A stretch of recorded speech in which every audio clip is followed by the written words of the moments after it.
జై భీమ్ బహుజన మిత్రులకి అక్క మాయావతి గారి నాయకత్వాన్ని బలపరుస్తూ భారతదేశంలో ఇందిరాగాంధీ ప్రభుత్వంలో ఉన్నటువంటి కులం మీద ఉన్నటువంటి పోరాటం కానీ కులం మీద ఉన్నటువంటి అస్పృశ్యత కానీ ఈనాటి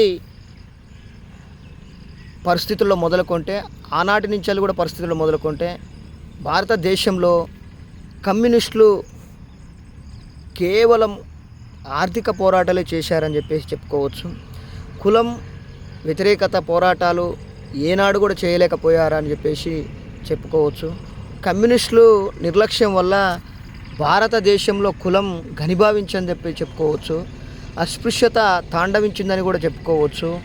స్త్రీలకు అణిచివేత వెల్లువెత్తిందని కూడా చెప్పుకోవచ్చు.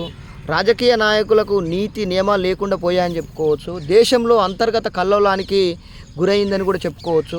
నెహ్రూ కాలంలో కుటుంబం ఒక రాచరిక కుటుంబంగా తయారైందని చెప్పుకోవచ్చు. సంజయ్ గాంధీ అరాచక శక్తిగా మారాడని చెప్పేసి చెప్పుకోవచ్చు. ఇందిరాగాంధీ సంజయ్ గాంధీని ఏమాత్రం కూడా అదుపు చేయలేకపోయిందని చెప్పేసి చరిత్ర చెప్తూ ఉంది. కనీసం వాళ్ళు ప్రజాస్వామ్యంలో ఏనాడు కూడా ప్రజాస్వామ్యం ఒక గుండెల్లో పెట్టుకొని ప్రజల్ని అంతర్గతంగా కానీ బహిర్గతంగా కానీ బీసీ ఎస్సీ ఎస్టీ మైనార్టీలను ఏనాడు కూడా ఒక ఓటు రూపంలోనే చూసిందని చెప్పేసి చెప్పుకోవచ్చు. లౌకికవాదం పూర్తి స్థాయిలో అంతరించిందని చెప్పేసి మతోన్మాద శక్తులు మొరలెత్తాయి. దేశంలో దేవుళ్ళు దేవతలు యోగులు స్వాములు బాబాలు అమ్మలు కోకొల్లలుగా పుట్టుకొచ్చారని చెప్పేసి ప్రజలను మూఢాచారాలతో ముంచారని చెప్పేసి చెప్పుకోవచ్చు. ఆశ్రమాలను సృష్టించి అందులో రాచరిక క్రీడలను ప్రారంభించారని చెప్పి చెప్పుకోవచ్చు.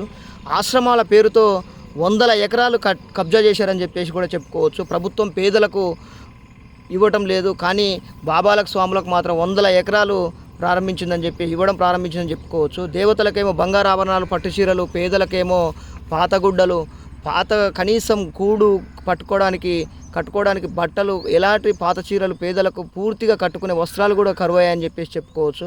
నాట్లు కలుపులకు వెళ్ళి దళిత కుటుంబాల స్త్రీలు బక్కచిక్కిపోయారని కూడా చెప్పుకోవచ్చు. ఈనాటి కూడా భారతదేశంలో యూపీఏ ప్రభుత్వం కానీ ఎన్డీఏ ప్రభుత్వం కానీ ఈనాడు కూడా అలానే ప్రవర్తిస్తుందని చేసి కళ్ళ ముందల చరిత్ర చూసుకున్నా కనపడుతుంది. ప్రస్తుతం ఉన్న పరిస్థితులు కూడా అలానే కనపడుతున్నాయని చెప్పి చెప్పుకోవచ్చు. కనీసం నివాసం లేనటువంటి సందర్భాలు కూడా ఉన్నాయని చెప్పి చెప్పుకోవచ్చు. సంవత్సరానికి సగం రోజులు అర్ధాకలితో జీవించేటటువంటి బడుగు బలహీన వర్గాలు బీసీ ఎస్సీ ఎస్టీలు మాత్రమే ఉన్నారని చెప్పి కూడా చెప్పుకోవచ్చు. ఒక స్త్రీకి ఆనాటి పరిస్థితుల్లో కనీసం స్వేచ్ఛ కూడా లేదని చెప్పేసి చెప్పుకోవచ్చు. పేదరికాన్ని పోగొట్టుకోలేక అగ్రకులాలకు బ్రాహ్మణిజానికి వాళ్ళకు పూర్తిగా బానిసలు అయిపోయారని చెప్పి చెప్పుకోవచ్చు.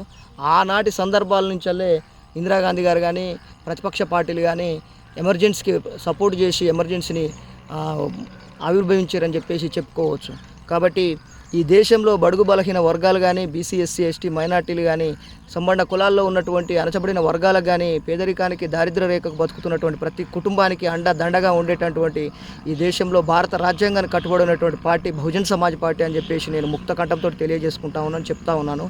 కాబట్టి యువకులు, కార్మికులు, కర్షకులు, ఉద్యోగస్తులు ప్రతి ఒక్కరూ బహుజన్ సమాజ్ పార్టీని భారత రాజ్యాంగాన్ని కాపాడుకొని భవిష్యత్తులో అణచబడిన వర్గాలను రాజ్యాధికారం వైపు మళ్లించేందుకు దృష్టి సారించాలని చెప్పేసి నేను మీకు శిరస్సు వంచి నమస్కరించి చెప్తా ఉన్నాను.